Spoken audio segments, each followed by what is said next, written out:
app on his phone. The screen is dark, no new notifications, no messages. The basement apartment has been empty for 47 days. Snow is collecting at the curb. The utility bills keep arriving. The mortgage does not care why the room is empty. It only cares that the payment date is still coming. 1 year earlier, the same listing would have drawn 30 messages in a weekend. Prospective tenants offered cash up front. They offered longer leases. They offered to split rooms meant for one person. That was the operating reality of late stage Canadian housing. Too many people chasing too little space. Every spare room became yield. Every basement became a balance sheet patch. Now the tenant is gone. The study permit expired. The renewal never came. The suitcase left. The room stayed. That empty basement is not a side story. It is the first visible crack in a growth model that was wired to assume one thing forever. More people next quarter than this quarter. More renters, more permit holders, more workers, more tuition, more payroll taxes, more development charges, more absorption, more demand to keep every shaky spreadsheet alive for one more year. Then the line bent. Statistics. Canada says Canada's population fell by 76,068 people in the third quarter of 2025 to 41,575,585. The fall was driven mainly by a record quarterly decline in non-permanent residents, which dropped by 176,479. This was the first population decline outside the pandemic era in Statistics Canada's comparable quarterly series back to 1946. That is the number. But the number is not the story. The story is what the number reveals. Canada did not build a housing model, a labor model, and a municipal finance model that worked on their own. It built a national machine that needed permanent inflow to hide its weaknesses. When the inflow slows, the weak. So one is referring to non-permanent residents.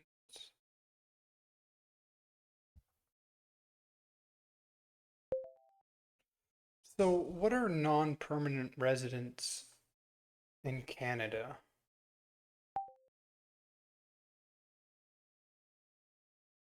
Just get an idea.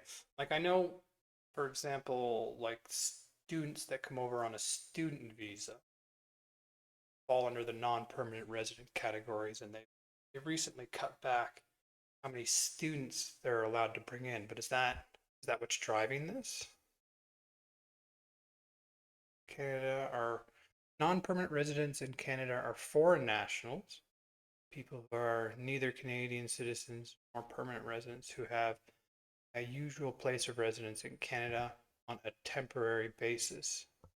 According to Statistics Canada, an NPR is a non-permanent resident is a person from another country who lives in Canada, holds a work permit, study permit, or temporary resident permit, or has claimed refugee status.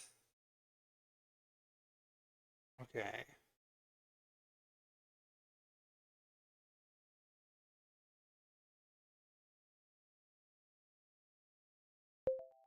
I've heard about the Canadian population shrinking because of less non-permanent residents. Where is this coming from? Is this from work permits or student permits?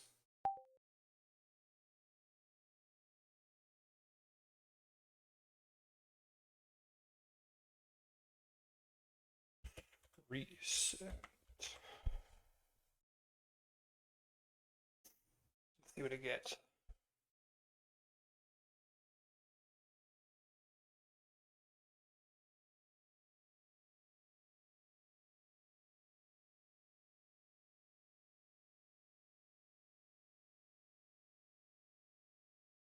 Here, auto. Okay. Yes, the recent population decline in Canada is real and directly tied to a sharp drop in non-permanent residents. It's the first annual population decline on record, going back to the. Oh, he said there wasn't there one during like pandemic. Stats confirm it happened in 2025 and continued to early 2026. What the data shows, Canada's total population of January 1st just over 41 million. Okay. The leading and essentially only factor was a drop in non-permanent residents. Non-permanent residents decreased by 171,000. Non-permanent resident population peaked at 3.1 million. What?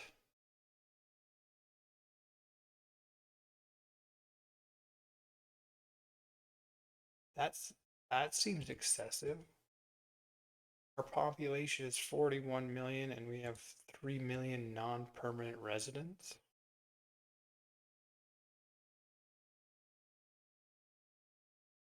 Hmm. All provinces and Yukon saw non-permanent residents decline in that quarter. Where is the decline coming from? Both, but it's coming from both work permits and study permits. StatsCon report explicitly attributes the Q4 2025 drop mainly to people holding a study permit only, a work permit only, or both with both.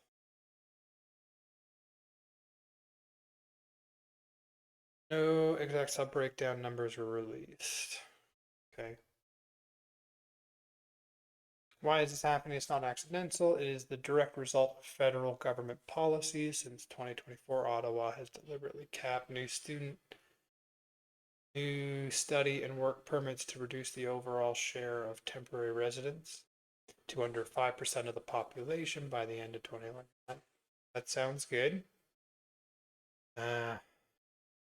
I've heard that some of these have actually been far more aggressive than they originally planned.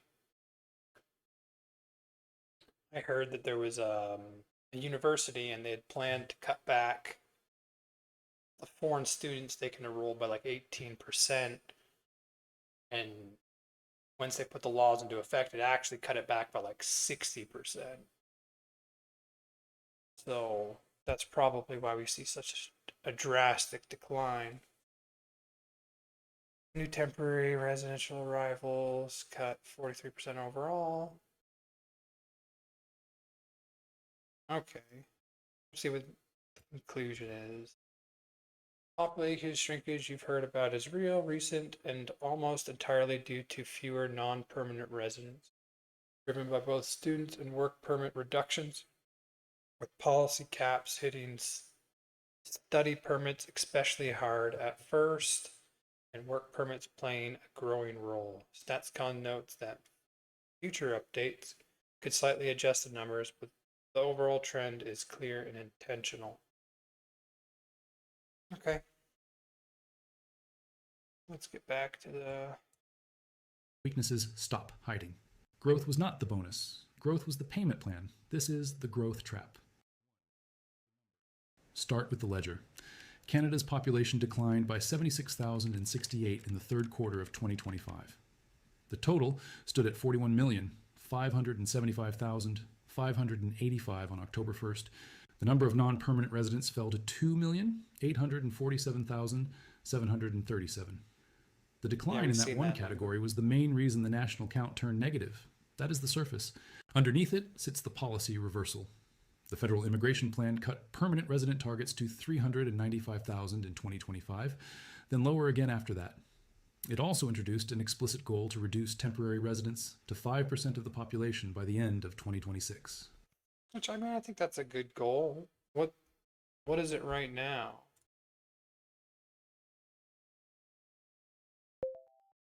If the goal is to reduce the non-permanent residents in Canada to less than 5%, what is it currently at?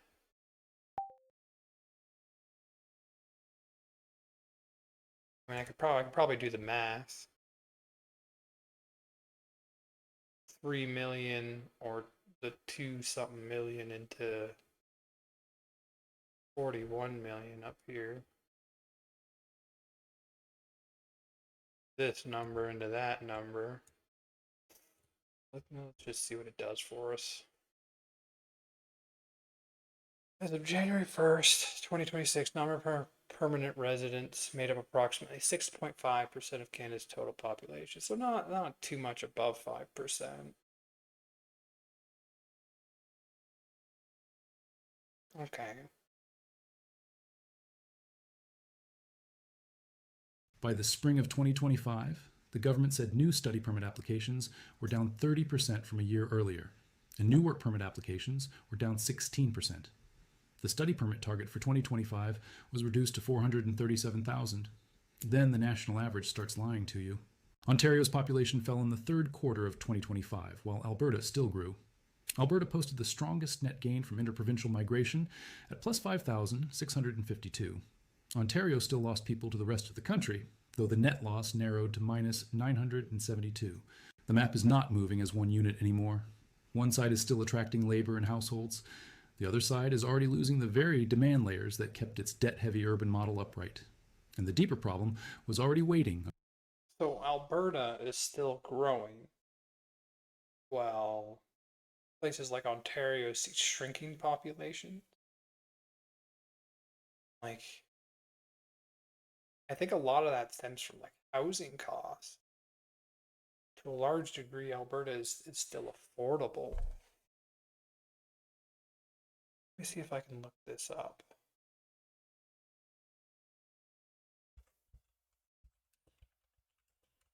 I brought.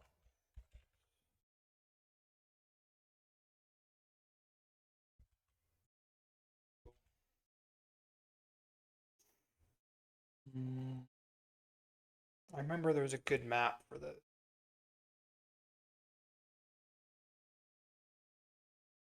averages. Hey, housing isn't that expensive out in Newfoundland.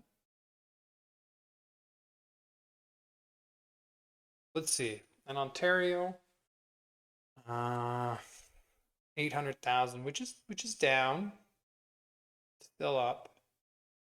Alberta 519,000. You see that the housing price is actually still climbing out here.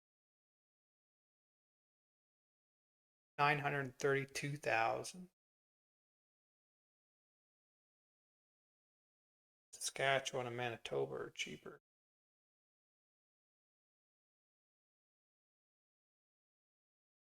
Under the surface, Canada's total fertility rate fell to a record low of 1.25 in 2024. Statistics. Canada also reported that 1.25?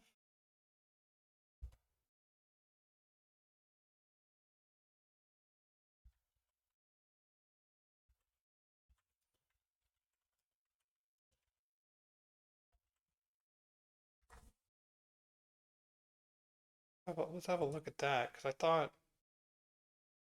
oh, that's not going to give me the exact numbers. See if we can find when they give us. That's global. Okay, 2.2. 2.1 is when you stop seeing. Here we go. Yeah, you see? 1.58. Then I don't know. South Korea. I don't know, like when 26. Maybe he's cherry picking a little data there. natural increase turned negative in the first quarter of 2025, with more deaths than births in that quarter. That matters because the childless economy was never only about children. It was about what happens when a country stops reproducing enough of its own future taxpayers, workers, and household formation. If births are weak and temporary inflows are now being cut, the country loses both engines at once. The inflow did not create strength, it concealed weakness. Tell me in the comments. In your city, are you already seeing the reversal in rents, jobs, empty units, or all three at once? Canada did not simply welcome growth, it financed itself around growth. Municipal finance is the cleanest place to see it. CMHC says development charges now account for a significant part of the cost of it. So municipal is the local form of government. So he's saying that the municipal government has built itself out around continuous growth. Don't they get, is that because like, what is it, property taxes?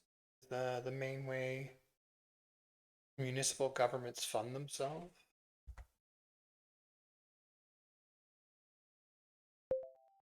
In Canada, municipal governments primarily get their funding from property taxes, correct? Like property taxes and then the money given from the provinces to municipalities themselves. Yes, that's largely correct.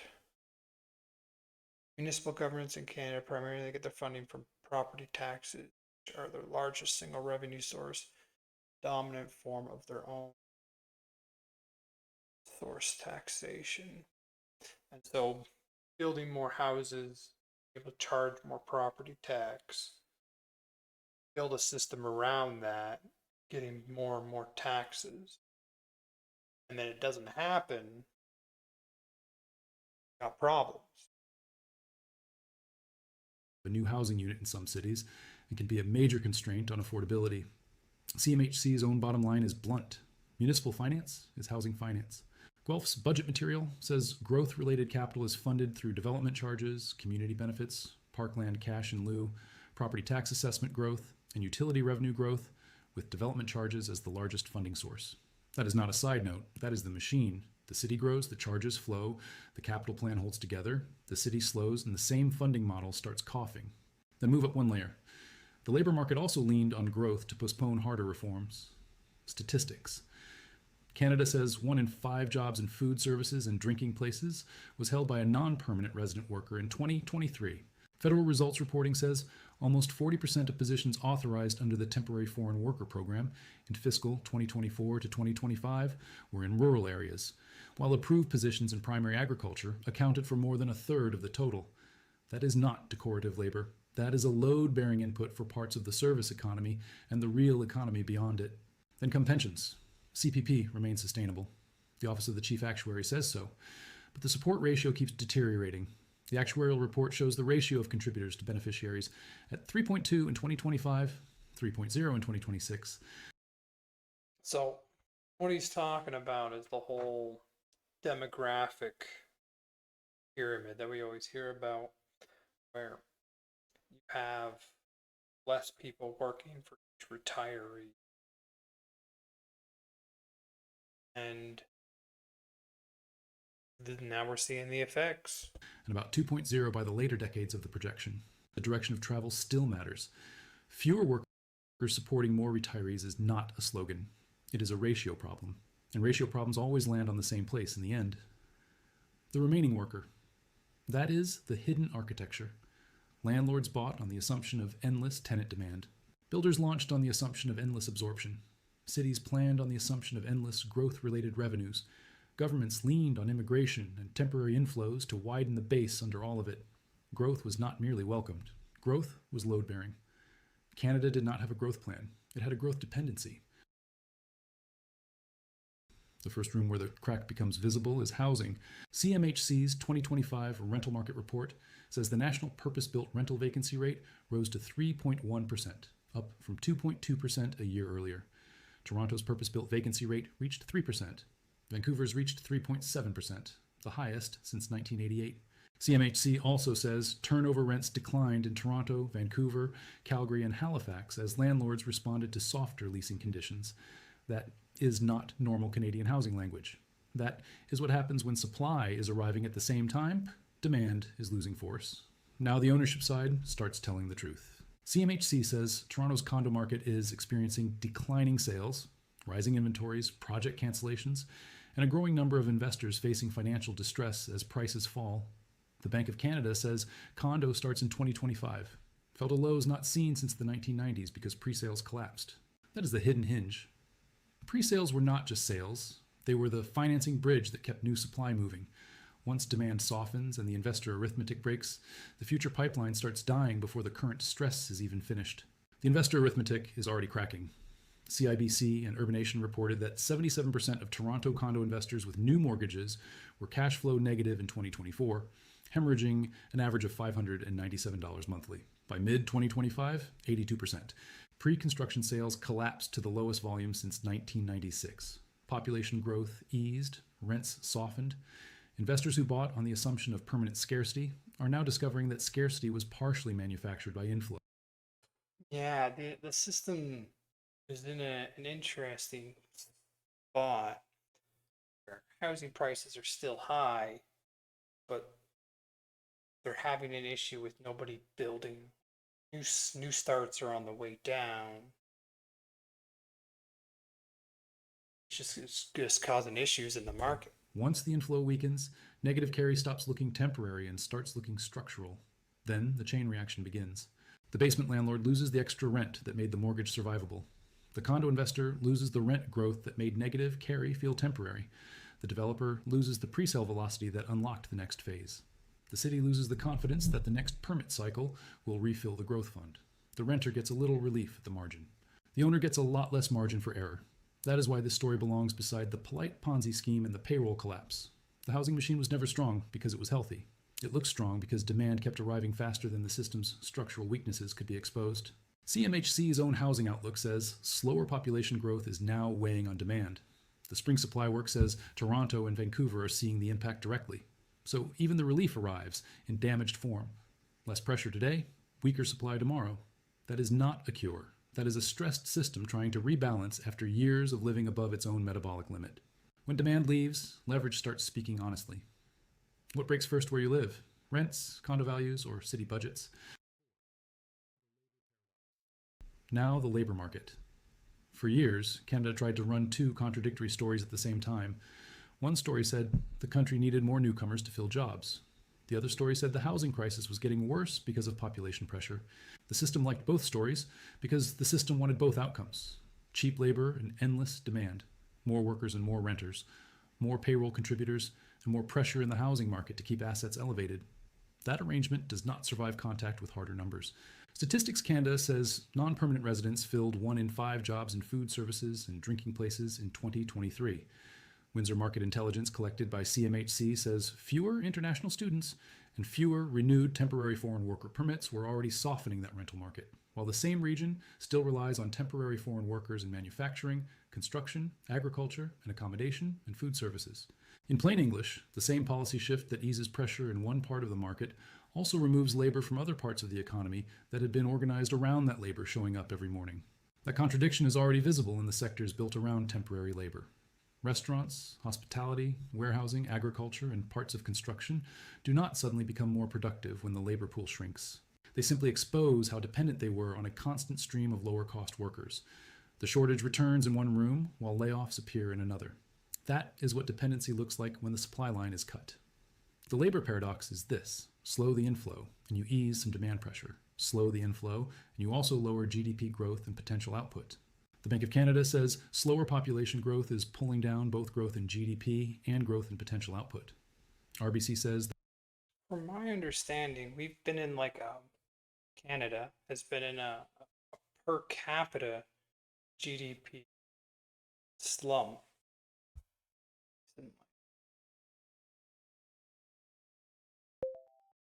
In the last few years, what has Canada's per capita GDP been?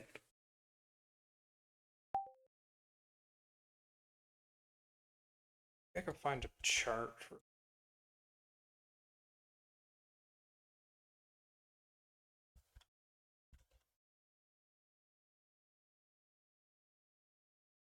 per capita. Here we go.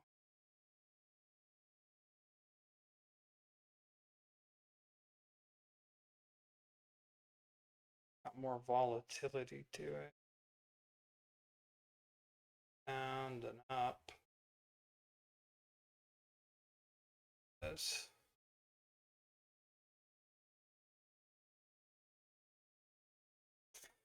Here's a summary of Canada's per capita GDP over the last few years, based on the most consistent official and international data available.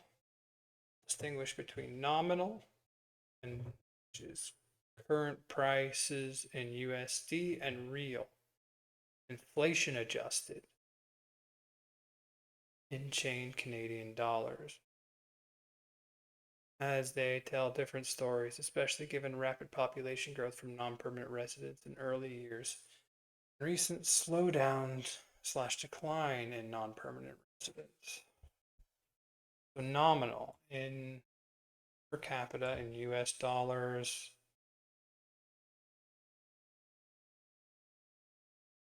peak in recent years, boosted by post-COVID recovery. Okay. Yeah, well, after COVID, stuff kind of went down because there was huge stimulus during COVID. But it's slowly climbing.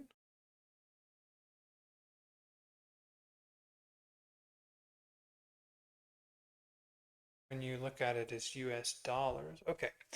Real GDP per capita, Canadian dollars.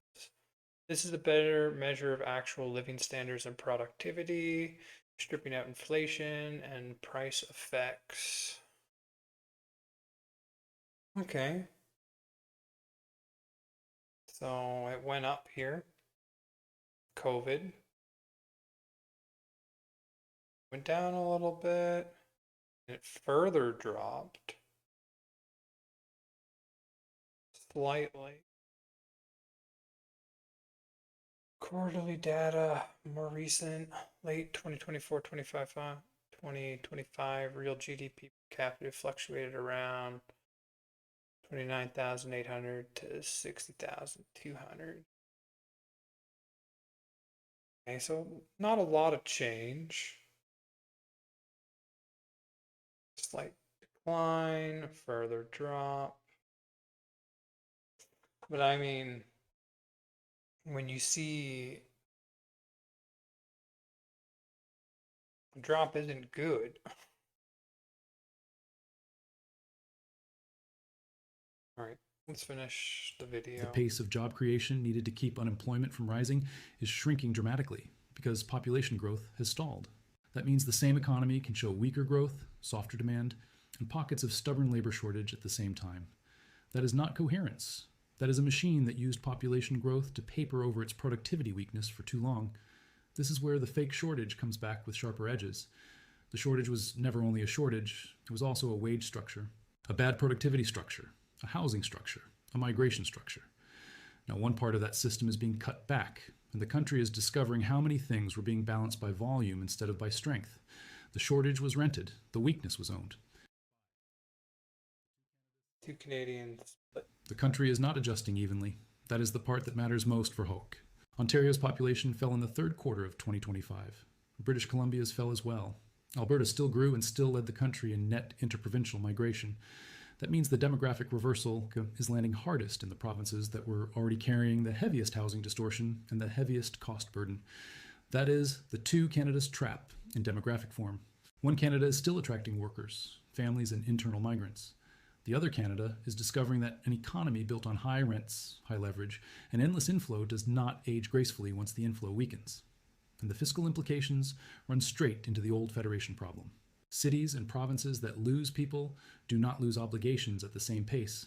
The debt remains, the healthcare burden remains, the pension pressure remains, the infrastructure still needs maintenance. The tax base does not leave those bills behind when it packs a moving truck. That is why this video also sits beside the $25 billion bribe.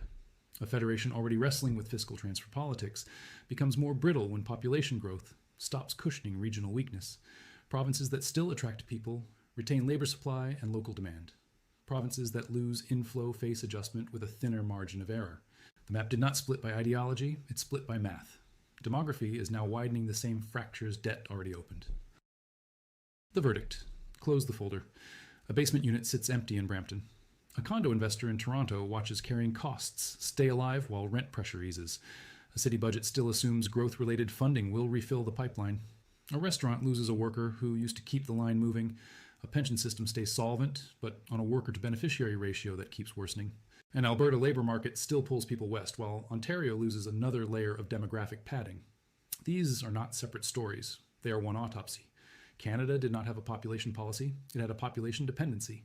Growth was the load-bearing wall behind rental demand, development charges, payroll expansion, service sector staffing, condo absorption, and the quiet political promise that every structural weakness could be delayed with one more year of larger numbers. When growth slowed, the machine did not gently cool, it exposed itself. That is why the childless economy, the fake shortage, the two Canada's trap, and the payroll collapse all belong in the same room. This video is the connection point. Birth rates weakened. Temporary inflows are now being cut. Demand is softening. Regional divergence is widening. The load bearing wall is being removed in slow motion.